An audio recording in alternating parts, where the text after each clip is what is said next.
पुढे। उपजिल्हा रुग्णालय परंडा येथे आंतरराष्ट्रीय योग दिन उत्साहात साजरा। परंडा दिनांक जून 21/11 आंतरराष्ट्रीय योग दिन, योग निरोगी वृद्धत्वासाठी या संकल्पनेनुसार उपजिल्हा रुग्णालय परंडा येथे उत्साहपूर्ण वातावरणात साजरा करण्यात आला। जिल्हा शल्यचिकित्सक डॉक्टर धनंजय चाकूरकर व वैद्यकीय अधीक्षक डॉक्टर जुबेर मोमीन यांच्या मार्गदर्शनाखाली आयोजित कार्यक्रमाचे उद्घाटन सहअधीक्षक श्री चंद्रकांत पवार यांच्या हस्ते झाले।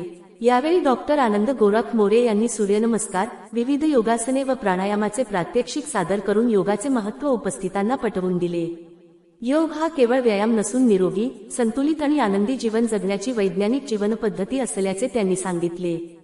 कार्यक्रमास वैद्यकीय अधिकारी, कर्मचारी, रुग्ण व नातेवाईक मोठ्या संख्येने उपस्थित होते। जनहितार्थ न्यूज एक पाऊल पुढे। मुख्य संपादक धनंजय गोफणे। आपल्या परिसरातील बातम्या पाहण्यासाठी चॅनलला सबस्क्राईब करा, व्हिडिओला लाईक करा आणि बेल आयकॉन दाबायला विसरू नका।